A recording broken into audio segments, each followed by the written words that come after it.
today on My First Concert.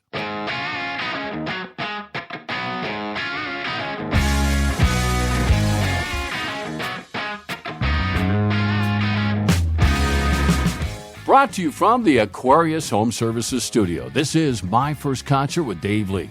Also thanks to Star Bank for being here as well. Two great sponsors on the show today featuring some of the first concerts that have been brought to you over the last couple of years. As you think about the first concert you went to, I want you to listen to some of our guests that have shared with us some of the first concert memories.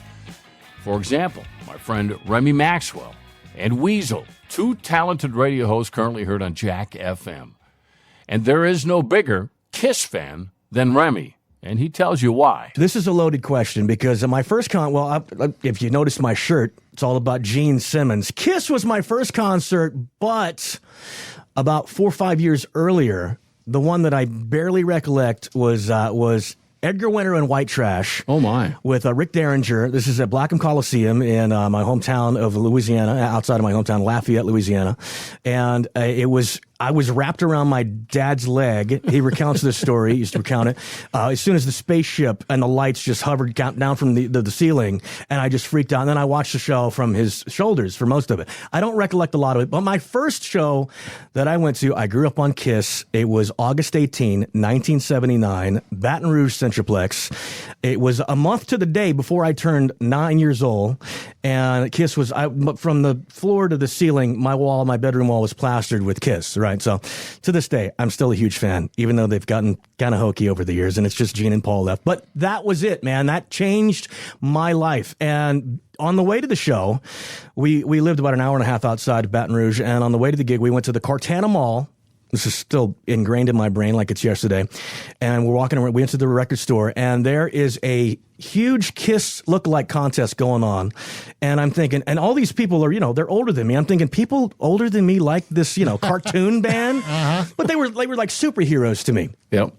Then there was a kissing contest, and I'm watching all these, prepubescent teenagers locking lips and as an 8-year-old, it's like, almost 9. Whoa, yeah. This is gross. So this is even before the show. My mom and dad take me to the gig, and it was the Dynasty tour.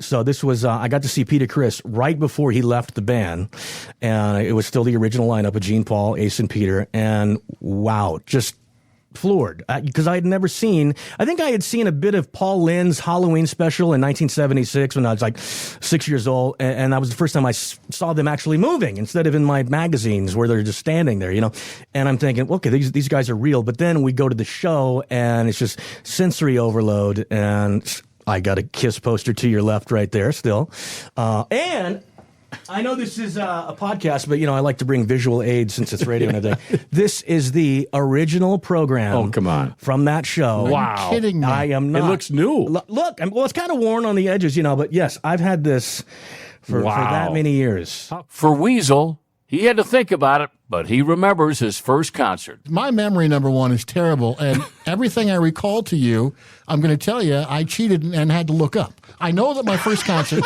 I know that it was the Cars' Shake It Up tour. Oh, my. But I looked Rick up. Ocasek? Yep, this was 1982. They came through town. That's still one of your favorite bands to this day. I love the Just Cars. like mine. I was a fan. I mean, not an uber fan. Nobody's as crazy as Remy. I was a fan of the band, and me and some of my friends, and I couldn't even tell you exactly who was there, but I know me and my friend John Dompier, and there might have been a couple other guys that went to the show, and the next day we wore our concert T-shirts to junior high school. We were either in 7th or 8th grade. These T-shirts, again, it was the Shake It Up tour, had the silhouette of naked woman shaking a martini shaker, right? A little risque for junior both high. sides. No kidding. They either made us take it off and change or go home. And I think John he ended up going home because he's like, I'm not taking it off. I'm like, okay, I don't care. I'll wear it inside out, whatever. But yeah, it was a big stink in 1982 or whatever. Keep thinking about your first concert. We have a few more stories that you're going to hear. Speaking of stories, at Starbank, I think they could write a fascinating book of stories on all the people they have helped in business and personal finance since they opened their first bank in rural Minnesota. Now, many years later, that same family has 10 banks throughout the state, including the Twin Cities Metro. and they still have that same small-town service that is so impressive. Products tailored to assist you with everything from managing inventory to paying vendors to covering operating expenses and much more. Are you thinking of a loan? Star Bank has a terrific turnaround time. Service is dynamite for personal or business banking. Star.bank is their website, and you can do all the digital banking services that make it convenient for all of us. But never hesitate to stop in and feel that same kind of service that made them so successful in their very first bank. Call Star Bank today or online at star.bank. Loans are subject to a loan application and approval. Member FDIC, an equal housing lender. They are our bank here at TalkNorth.com. Who did you see first in concert? For me, it was ZZ Top, and I still remember the day it happened. But how about you? For my friend, and not only a former All-American Golden Gopher basketball player, but also in the NBA, and now a great basketball teacher with camps here in the Twin Cities, Kevin Lynch. But he's also a huge music fan. So, Kevin, what was your first concert?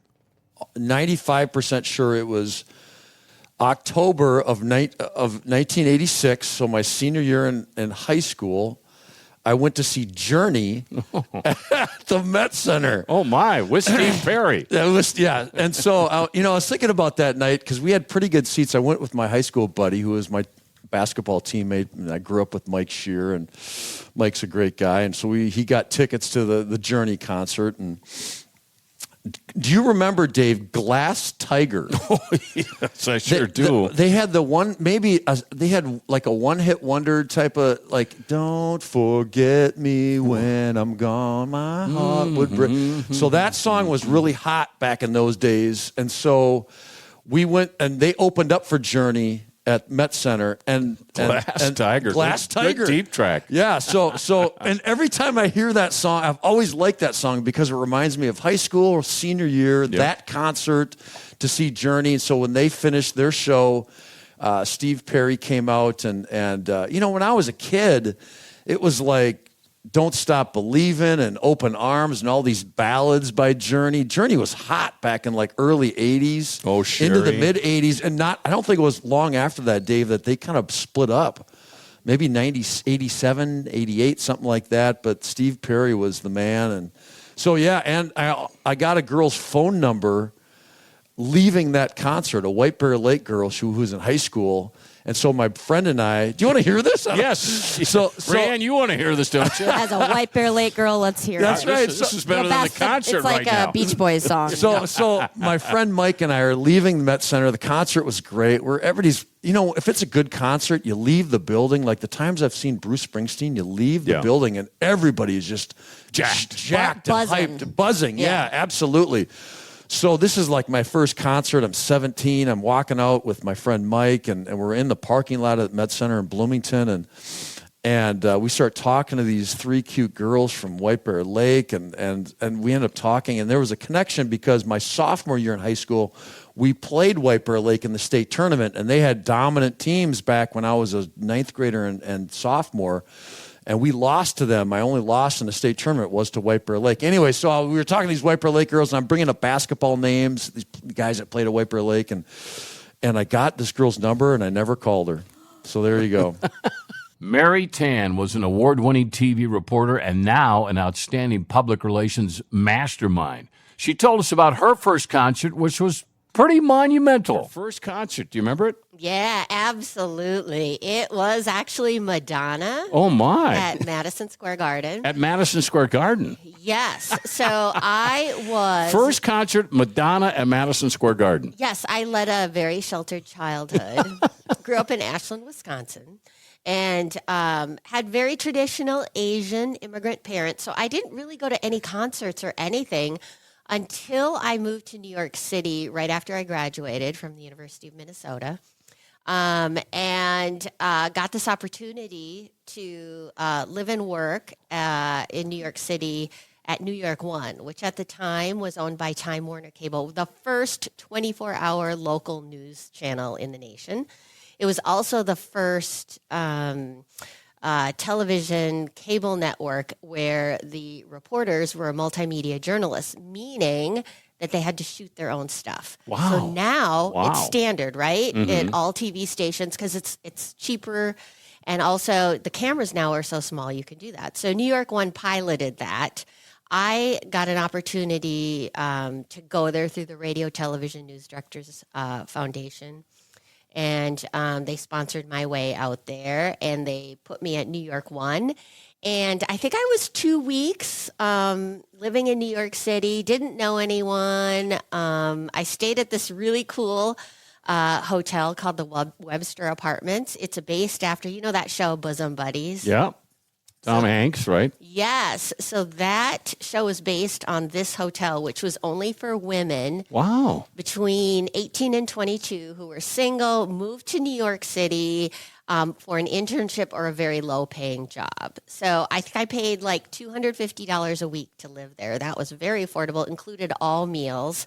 And it was sponsored by the Macy's. It was originally built by Macy's to get rural women from across the country to move to New York City in the 1920s or 30s to work in their department store. So now it's no longer really Macy's related. It's still funded by their philanthropic So side. still there. It's still there. Anybody, you pay based on your income. And it was just a phenomenal time. So I'm kind of going in tangents, but to get to the concert part of it, I was in New York City for 2 weeks, and Steve Paulus, who was the news director at the time, and he's also a graduate of the University of Minnesota School of Journalism, and he just happened to get 2 free tickets to like the front row of Madonna. And he was just an amazing person, and he just wanted me to experience New York City being there. He used to make fun of me because my first week there, I asked for milk with my lunch. Nobody does that. And he was like, oh my God, this girl is from Minnesota. She's like a Midwestern gal. This girl's got to get out there. And so he's like, I'm going to send you to this Madonna concert. So I invited another girl who amazing gal. She was from Texas, small town in Texas, never been to New York City either. And so we went together. She was an intern at the Metropolitan Museum of Art. So you can see this hotel was filled. Hotel Pretty apartment. cool internships between the two of you, though. Yes. I mean, everybody there, there were Guggenheim Museum people, all of the major attractions that had internships. And interns don't make any money. These art galleries pay nothing to their interns. Either did the TV stations at the time. So we were all living there. So I took her, and we were sitting in the front row. And what was amazing was to my right was Gloria Estefan. Oh, wow. And I was she was jamming out, and she was just dressed normal. So nobody really could tell it was her. Mm-hmm. But yeah, so Madonna was it was an amazing, I think it was her Like a Virgin tour. Did she lip sync? Could you tell? Did Gloria No, Madonna. I couldn't tell. I think it was real. I mean, this was a long That's time a fair ago. question, though. Yeah. I mean, she was still pretty young, but it was She was the it girl then, right? She was front row Madonna, Like a Virgin tour. Are you kidding me? Yeah. And Hottest ticket in town. Had to be. Yeah. I mean, I was probably 10 feet from her. It was amazing. I was just staring at her the whole time. So that was my first concert. Boy, it's hard to go to a second one after that, isn't it? Yeah, exactly. What a show, man! And did you walk you walked obviously to the Garden? Yeah, because and then on the way back home, did you stop and have a cold milk at a bar? Or? Brad Madson, a legendary director of community relations for the Minnesota Vikings for many years, and by the way, a collegiate tennis player at the University of Minnesota. Brad is a huge music enthusiast, and this was his first concert. The 80s icon Rick Springfield was my first concert. And Still singing. he's still out there, still popular. And so I'd played in a tennis tournament with Mimi McKay, who was Harvey McKay's daughter. I think most people know who Harvey is. And she played at Brown. I played for the Gophers. And we were playing mixed doubles tournament, and we won a few rounds and stuff like that. And she's cute. I thought, well, going to try and take a shot here. And so there was a guy at the club that was knew all the promoters in town. I said, hey, Springfield's coming to town. Can you take care of me? So he got me 2 tickets, 15th row. I thought, wow, this is amazing. So I invite Mimi, and she agrees to go. Of course, who could turn down seeing Rick Springfield? Yeah, and with Brad Madson. And so she asked me where the seats were, and I was kind of proud. I said, well, we're in the 15th row. Oh, wow, center stage, okay. And so I pick her up in my Chevy Chevette. And of course, the McKay family's pretty well-to-do. Probably first time she'd been in the Chevette. Yes. I used to drive around town when it was 90 degrees with the windows rolled up, so it looked like I had air conditioning. but we go to the concert, and who's in front of us in row 14? But her relatives, her uncle and stuff, like, oh man, I'm out of my league socially here. But she's super nice, and it was a great time and great show. I know you want a great performance every time from the people you trust to take care of your home's air conditioning, the heating, the water, the electricity, plumbing. And that's where Aquarius Home Services enters the picture for you. For over 2 decades, since the early days of the company, I've been a customer and fan of what they do.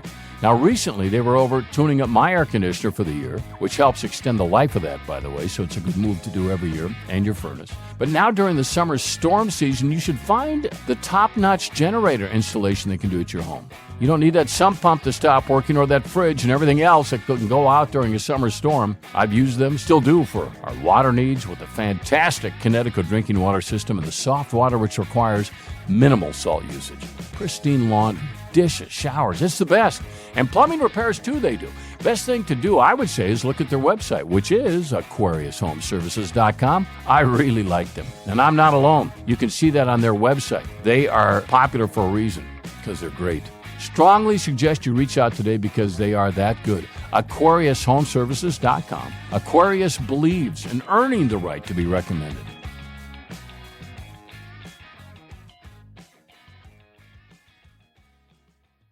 Well, what a fun show today, and I'm already looking forward to talking to you again next week. Our thanks to the talented music producer, Davide Rosso. My First Concert with Dave Lee is brought to you by AquariusHomeservices.com and also your friends at Star.Bank, our bank here at TalkNorth.com. Hey, download all the podcasts on Apple, Spotify, TalkNorth.com, or wherever you get your podcasts. And I'll see you next week on My First Concert with Dave Lee.